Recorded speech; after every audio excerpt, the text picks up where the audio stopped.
service. It's not only our legacy, it's the sworn mission of a lifetime for veterans like us. Over the past year, the VFW has continued our more than 125 years of dedication to America's veterans, service members, and our communities. We are still serving, demonstrating our tireless commitment to fighting for justice, protecting veterans' benefits, and showing up for the places we call home. As we reflect on the year behind us, we also look boldly to the future, to a new season of camaraderie, leadership, and service. We commend and thank each and every one of you for carrying this sacred charge forward. In August 2024, at the 125th VFW National Convention, newly elected VFW Commander-in-Chief Al Liphart launched the year ahead with his Operation All-In vision. He called on all members to embrace the courage of our convictions and demonstrate the warrior spirit that defines the VFW. Veterans of foreign wars posts are some of the very few places where heroes gather and warriors meet. Too many people in this nation have forgotten what it is to be a warrior. Heroes are what others think of us. Warriors is who we are. With Commander Liphart's inspirational and passionate call to action, the VFW hit the ground running to advocate and champion change for America's veterans. In September, the VFW took to the nation's capital with a fierce message to legislators, resulting in an emergency appropriations bill to ensure veterans' benefits were delivered as promised. This sparked the first of many efforts, battles, and successes for the VFW's legislative priorities, with a rally cry from Commander Liphart to lawmakers to meet their responsibility and honor the contract made with veterans. In January, the Senator Elizabeth Dole 21st Century Veterans Healthcare and Benefits Improvement Act, also known as the Dole Act, was officially signed into law, expanding VA caregiver benefits, modernizing healthcare delivery, and providing other significant victories for veterans. This was a monumental achievement for veterans' healthcare and a hard-fought win for the VFW. Notably, a few months later, the VFW commended the VA for making it easier for veterans to access community care. This Veterans First decision was a direct result of the VFW-backed Dole Act. Later that month, Brittany Diamond Murray of the VFW testified in front of the House Committee on Veterans Affairs about restoring focus on putting veterans first in VA healthcare. It was a powerful testimony, with Murray telling her personal stories of battles with mental wellness and PTSD. Providing veterans with the correct mental health care the first time means saving lives. The VFW and its members continued to champion veterans' rights. In late February, Commander Liphart called on the Presidential Administration and 119th Congress to stop the indiscriminate firing of veterans in the government workforce, including those in the VA.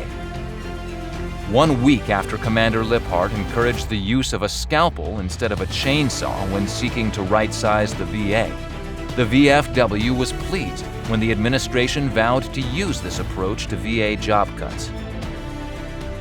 In March, the VFW brought the veterans' collective voice to Capitol Hill for its annual Washington Conference and presentation of the VFW's top 2025 legislative priorities to Congress.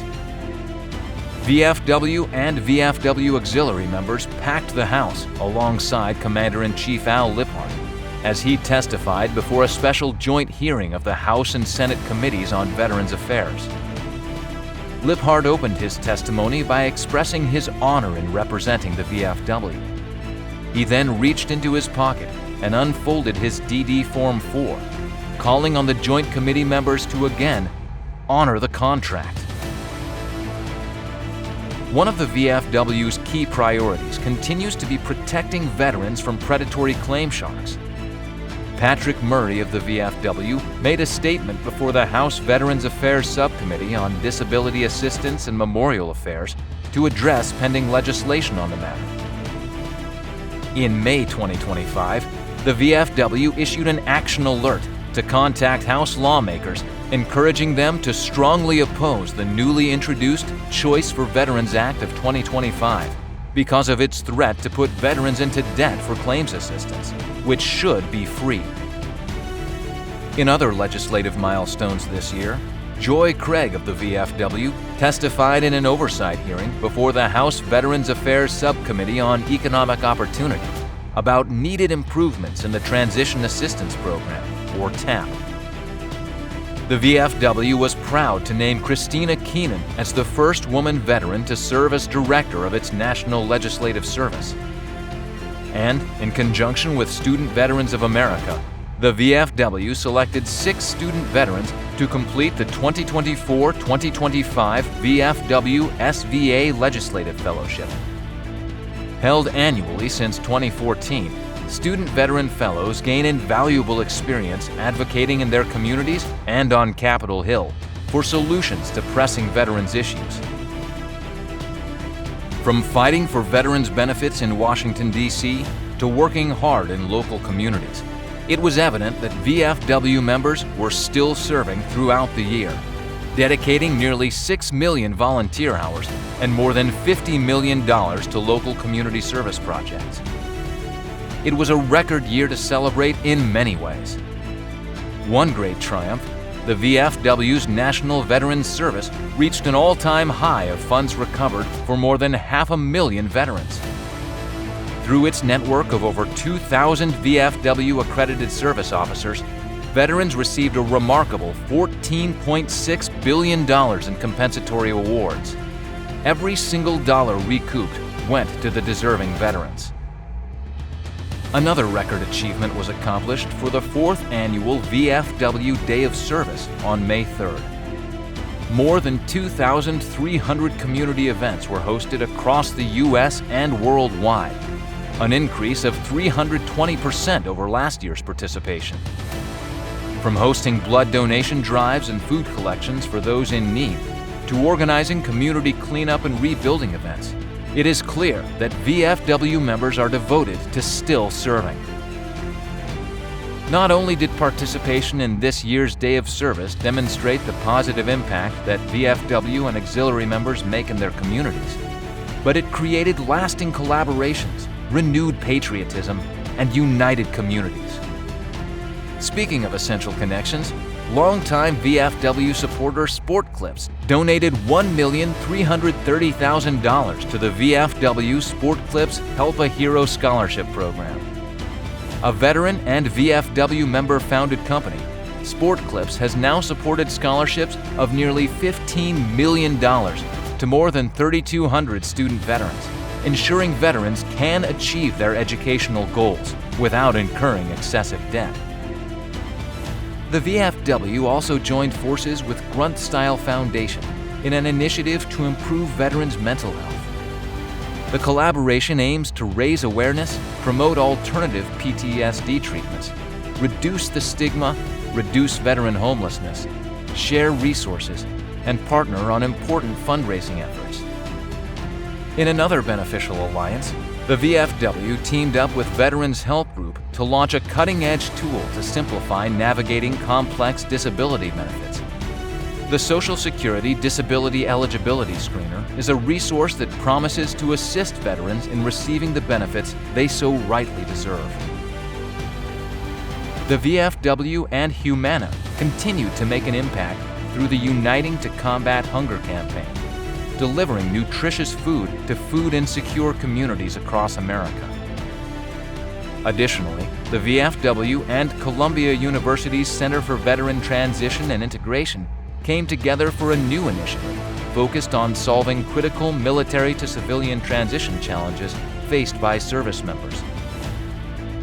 A crucial connection was recognized this year during the Washington Conference when Adjutant General Dan West bestowed the Congressional Award upon Representative Derek Van Orden, a VFW Life member. The Congressman chairs the Economic Opportunity Subcommittee of the House Committee on Veterans Affairs and was recognized for his relentless advocacy for veterans and service members. I will never, ever allow anybody in a position of authority or power to look down on our enlisted men and women, ever. And no year can pass without meeting our service members where they are, to see and hear firsthand their quality of life, their challenges, and their successes. VFW leadership traveled to Belgium and Germany to visit major command centers and converse directly with our U.S. service members, veterans, and military families who live and work in the two countries. The trip demonstrated the VFW's unwavering and continued commitment to those protecting our freedom from abroad. An award-winning nationwide community service movement led by veterans, uniting advocates to drive legislative change, standing up to demand justice for every protector who has honorably worn the uniform. Every day of the year, the VFW is owning the front line in the fight for our brothers and sisters in arms, protecting the rights and benefits earned through service to this great nation, and ensuring the warriors of tomorrow know the VFW will always have their backs. We have never and will never stand idly by in the face of threats to America's veterans. We are here for each other. We are in this for a lifetime. We are still serving.